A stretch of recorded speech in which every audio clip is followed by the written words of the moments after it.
Welcome to this week's episode of Coffee with a Journalist, brought to you by OnePitch. The guests on our show include some of the most notable journalists who write about topics ranging from technology to lifestyle and culture, health, science, and consumer products. We discuss the types of stories they cover, their thoughts on exclusives and embargoes, their favorite pitches, and how they connect with sources. Head to onepitch.co and look for the video page to learn more about our new video series featuring journalists from the show. This week on Coffee with the Journalist, we're talking to Erica Sloan. Erica is the lifestyle editor for Well+Good. She writes and edits articles about sleep, sex, astrology, travel, careers, financial wellness, and other elements of daily life that intersect with one's well-being. During the episode, Erica provides her top 3 recommendations for the perfect pitch, why funny subject lines don't grab her attention, her thoughts on embargoes and pitch lead time, and more. Let's hear from Erica now.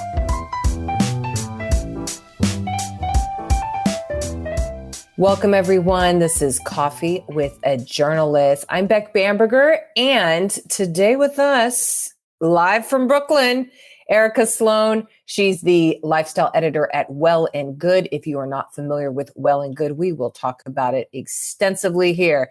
Erica, thank you for being with us today. Thanks so much for having me. Yes. Now, I like to start out for most people because we have more and more different outlets coming on here, even when they're the big ones of the Wall Street Journals or the New York Times of the world. Still, I like people to say, hey, here is what my outlet is about. So how would you describe Well+Good? And then also the area that you oversee, which is lifestyle. Totally. So Well+Good is a digital wellness publication and community. And what we're doing is really helping inform and educate people on how they can live their most well lives and maximize their well-being in every sense of that word. So really, we're different because we cover everything that we do with that wellness lens. So within that, I am our lifestyle editor. And the lifestyle vertical is definitely a mushy mishmash of topics. It is wide, but essentially I describe it as I cover everything that falls at the intersection of your daily life and lifestyle and your wellness or well-being. So what that really is sleep, sex, relationships, even, astrology, wellness, travel, career wellness, financial wellness are really the big buckets. And I joke that this is a catch-all vertical for the topics that don't naturally fall into our other verticals, which are a little more specified, like beauty and fitness, et cetera. Oh, how fun, because as wellness evolves, so then does all your coverage, because 100%. Tomorrow it could be mushroom facials. I don't know. All these things. Who even knows?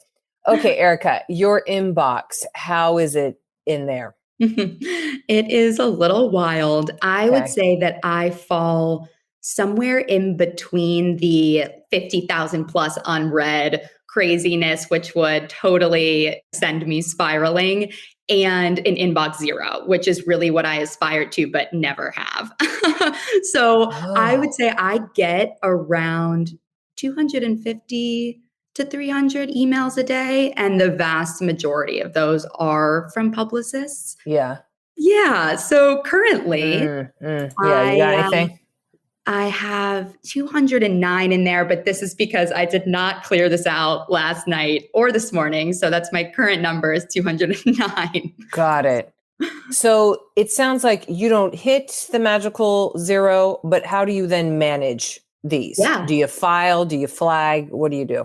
100%. I am a religious email filer. I have, probably about 25, 30 folders that I file as many emails as I can. I'd say I keep my plain inbox around that 200 or 300 mark maximum. And then the other thousands of emails that are in my inbox have been opened and then filed into one of these many folders. And the reason I do that is because my coverage area is so broad that it would just be really difficult to keep track of the newness, the brands, the experts, the products across my areas of coverage if I didn't have some sort of filing system. So it does help me keep things organized. And I think this was a major boon of Gmail when I switched to my current job versus Outlook, which makes this incredibly hard to do. But I digress. It sounds like you do your own searching within your email. Right. I'm constantly searching within my email. Yes. Everyone does that, it seems. Well, not everyone, but many journalists do that. Although I think you're at the next level where you actually have flagging in some kind of organizational system. I try. Yes. Aspirational sometimes, but still. So what for you, Erica, is a good pitch? Yeah. So I would break it down into having some clear, timely element, some news element or timely element for why this should be covered now, a clear wellness hook. So a reason why this needs to be well and good and should be me. And then a clear action item of some sort. So what is this one client that you are putting forward? Is it a product that's new? Is it a product you would like a review on? Is it a brand that you would like a profile on? Is it an expert whose insights you'd like included in a piece? So a clear action item. And this is something where for me, I actually really prefer one client, one email, which I know is not necessarily what a lot of PR folks do and is not necessarily the most efficient way. But for my filing system, it is so helpful to have an email centered around a singular client that I can then put in the right box. Oh, that's a good insight. So I know, for example, there's quite a number of agencies that represent all types of stuff within the spectrum of, wellness, or they're in hospitality. They have 17 hotels or whatever. So one at a time. I love one at a time. I understand sometimes that might not be so feasible. And if it is, like you just said, I'm thinking travel, often hospitality, there's a ton. Occasionally grouping them if they are related is fine. Or if there's a bunch of newness at once, I totally understand that really does make sense on the PR side of things. So not religiously one client, one email, but it is helpful, especially if there's a lot to say about a particular client. Like, just use one email, don't slide other things in there. It gets overkill pretty quickly. Okay. Good insight with that. Do you have preferred subject lines? Yeah. So do you have one handy by chance? Yeah, I'm pretty boring on this. Really? I don't necessarily need a subject line to be super funny or punny or witty. I think it's fun when they are, but not necessarily going to get me to click more so than I would have. And I think this is something that I would tell PR folks, don't worry too much about making it a joke or making it a pun. Yeah, I pulled a couple that really are so straightforward, but these are ones that I clicked on and used. So like, experts available, a healthy approach to quiet quitting. I was like, oh, okay, experts, healthy, a wellness angle, quiet quitting, something that's in the news. Or, file this, OB-GYN available for menopause stories. So menopause is a topic area that we've been covering a lot this year. It's something that was one of our trends for 2022. So this person knows that this is something we cover. They've addressed an expert source. They've told me to file it, which honestly, I'm going to file it. So I actually kind of giggled at that subject line. But basically, I think I am looking at so many things across so many subject areas that the mental energy to try to untangle a funny subject line is almost not really something I want to engage in, versus a subject line that's super clear, straightforward, to the point. Okay, straightforward. Do you have any subject lines currently that you're like, ooh, I like that? Or it sounds like, Erica, since you're kind of ambivalent about how they are, do you open every email? Yeah, great question. I really do, which is why I'll go back to the, subject line is not the end all be all. And maybe you'll get like a chuckle out of me from a subject line, but either way, I'm going to open it. And the reason why I mentioned clear, straightforward is because then I already know what I'm getting when I open it and I can quickly decide where this needs to be filed. It just reduces the amount of time between opening the email, knowing what it is, and filing it, which saves me time in my day versus the slight delay of having to untangle that headline, figure out what it is, laugh at it, find the relevant piece of information, and then file it. So I'm looking at my inbox right now, and I think it's helpful when I'm looking at a subject line that says study reveals. So study reveals the most popular houseplants to have in your home. Not sure that that's something I would cover, but a useful, direct. That needed a study. Yes. I love a study. I love a survey. I love an expert available, a news, things that are pretty straightforward like that. Okay. This is good to know. Straightforward. We got to keep it to that. Do you ever want an exclusive? Yeah, I think we occasionally do an exclusive. It's not the end all be all for our coverage, and it won't be necessarily problematic if we don't have it. I think this one really depends on the brand, the item being something that feels really squarely well and good. It feels really something that our voice is the most important voice to be talking about this item. I'm thinking of an exclusive that I wrote on the opening of the ranch in Hudson Valley for next year. And that was announced. And when I saw that, I was like, well, yes, wellness travel falls within my wheelhouse. The ranch is a huge name in wellness travel. And this is an opening that feels like, okay, well and good, could grab that exclusive. But at the same time, we're not only taking newness if we can have an exclusive on it. Got it. Okay. And rather similarly, embargoes. Do you ever want that? Some people are like hard nose, but you tell me. I think if there's an embargo, we do our best to respect it. So totally open to that. Yeah. Okay. Open to an embargo. Now, how much time do you want though for an embargo or an exclusive? Yeah. Ideally.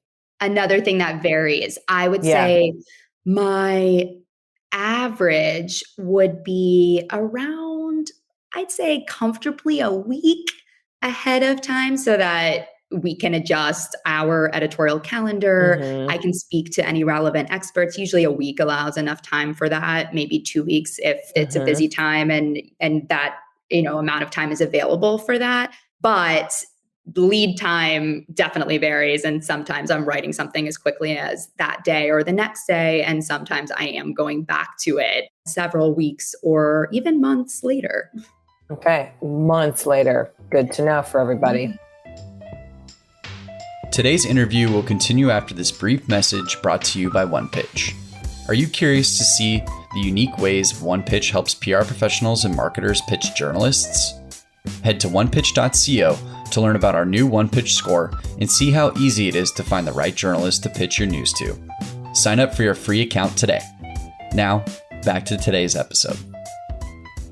What, Erica, has you thinking about the stories you do? In other words, how do you get the inspirations for your stories? You have, for example, something on glamping. You have something here on, are you being passive aggressive?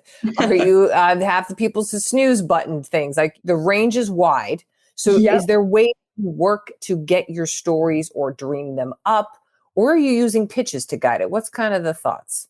Yeah, it really is being observant. I know that sounds like the classic, a good journalist is a good observer, but indeed it really is. I am paying so much attention because the topic areas that I cover are squarely lifestyle things. They usually are coming up among my friends in conversations on social media and conversations in real life.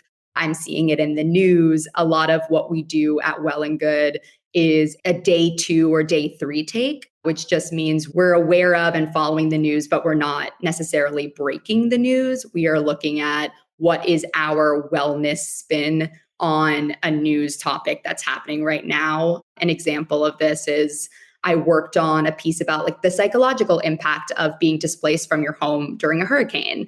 That did not come out when Hurricane Ian was actively in the news. It was about the next week. So not necessarily day 2, literally, but essentially a secondary take on something in the news is often one way. but also just being aware of conversations that are ongoing on social media and sometimes in my inbox, though I'm not usually picking up a pitch directly and running with it, but I am using those pitches if I've gotten so many pitches that revolve around a particular sleep trend, a particular travel trend that might influence the direction of a piece. Mm-hmm. So it sounds like you're maybe guided by pitches as what is bubbling up and what's occurring, but you're definitely not sitting here going like, oh yeah, 50% of pitches are used for stories. No, I would say the biggest way I'm using pitches is, what you mentioned about being on top of trends and newness, but then also going back to those pitches for experts and products. When I am working on a story that we've ideated in-house, then I'm going to be looking for, okay, what's a product that supports this? What's a new launch? What's an expert that could be in this piece? So speaking of the pitches and how they guide stories, we have someone here giving an audience ask. We have Mitch from Scan My Photos, and he is asking, do you accept pitches by posting topical stories on Twitter? And if so, what are your to-do and never to-do recommendations? So I think Mitch is asking here like, are you following the zeitgeist on Twitter and does that emerge into stories? And if so, if you got a product maybe trending, do I talk to you about it, Erica? Do I send you a pitch? I have to laugh a little bit just because I'm so terrible at Twitter specifically. Me too. I don't exist there. Yeah. I don't really exist there, to be perfectly honest. I try to check it occasionally, but social media in general, yes, I think TikTok, Instagram totally inspire stories. And we will occasionally reach out directly to a source from TikTok, a therapist who spoke to something on TikTok, a psychologist who made a comment on Instagram, an OB-GYN on Instagram. We will occasionally reach directly, out to these folks. So there certainly is a role of social media in guiding stories. I would imagine big time for your beat. Totally. Man. Yes. Oh gosh. I was just like, oh God, what if you spend like hours on TikTok every day just trying to like get the pulse of what's happening? Anyway, we could talk about that further. Erica, if you're not on TikTok or any other social media platform, what are you reading, watching, consuming? We'll take anything. Movies, what is it even called? VHS. I saw that this weekend at a house and I was like, oh my God. Yeah. Wow. I don't even know how you consume that. Anyway, yes. What you got? Yeah. I think that so much of my reading ends up being articles that also inspire my stories. Yes. I would say I know I love Vox and I'm often on the goods. I think Rebecca Jennings was a guest on this podcast, but I love her work. I'll call her out specifically because I think her coverage of internet culture is so fun for me to read. So I'm actually often on Vox in terms of consuming articles on the internet. But in terms of books, I am part of a book club that we tend to read books created or written by magazine editors or writers, people from the journalism world. And so one that I'm about to read is 100 Other Girls, which Wait, what was it? I'm looking on Audible. 100 Other Girls. 100 Other Girls. Yes. And it's about actually the path of an early journalist, essentially. And it's by one, Iman Haririkia. So I'm excited about that. But I also read fiction occasionally. I read Andrea Bartz's We Were Never Here, which is a thriller novel. Highly recommend. Great. Yeah. And then TV-wise, I'm one of two sides. Essentially, I'm either watching total garbage reality TV. Okay, but seriously, what's your favorite? Tell us what it is. Okay, so I am really into Love is Blind right now. Oh, and isn't that on like season 2, 3? What season is that? 3, I want to say. God. I know. The chaos continues, I guess. It does. It does. And in fact, it really inspires stories occasionally. Love is Blind, The Bachelor, Bachelorette, this entire space of TV. Yes. And then I'm also on kind of the opposite side. Occasionally, if I'm ready to buckle down, I'm watching something like Ozark. I loved Mayor of Easttown. I'm waiting for season 4 of Succession, these really heady types of shows that require you to focus. Complete opposite. Yes. And you want to watch like every detail and see it. I just saw Tar, the movie that has Kate Blanchett in it. Oh my God. It's one of those films. It's a classic like film festival film. And I go to Sundance every year where you need to watch every detail. There's so much in it, in every scene, and thoughtful. Like it's one of those things, you blink, you're going to miss it. It's like Nope. If you saw that from the summer. Yeah, I did not, mostly because I was scared. But I highly recommend it. It's like popcorn scared. Like just kind of like, the alien's going to suck people up or something. Yeah, it's a fun time. It's a real fun time. Awesome. Well, I've heard about Tar, so that is definitely on my list too. Yes, but full and absolute attention for that one required. Not Love is Blind level. Right. But that's why there's quite the range, which is so good. Erica, what are you doing? You mentioned your friends and you get ideas from them. What are you doing outside of work? Like any other hobbies you got besides your Love is Blind watching? Yes, I grew up in the arts world. I went to an arts high school for ballet, actually. So a lot of my current extracurriculars are within that space. So going to shows, going to see a dance performance, going to an art museum. I love kind of engaging with the arts. I love it. Yeah. Okay. So, and does that mean museum strolling? Does it mean like film festivals? Like tell us a little bit more. Yes. So 100% museums. I feel like that's definitely one of my favorite activities for a Sunday afternoon. And then in terms of, I love a live performance. So I'm actually I've been less of a film festival person, though I feel like I certainly would love a film festival if I ever decided to go. But I love a live performance. So like a play or a dance performance, that's one of my favorite things to do. There's nothing like live. Oh, and you're in Brooklyn. So the Brooklyn Museum I went to last time, Brooklyn Museum of Art. Oh my gosh. Stunning. Huge. So great. And it's like who would have known? 20-minute walk from me. Yes. So yes. Look at that. Well, Erica, on another topic, perhaps, I don't know if it ties to art or what your interpretation will be, but what do you think the future of journalism is? Yes. So I think there are 2 avenues that I see journalism going. And one of them is this explosion of commerce content. At Well+Good, we grew a commerce team only last year. Shortly after I was hired, we brought on several commerce editors and writers, and this has been a huge growing area for us.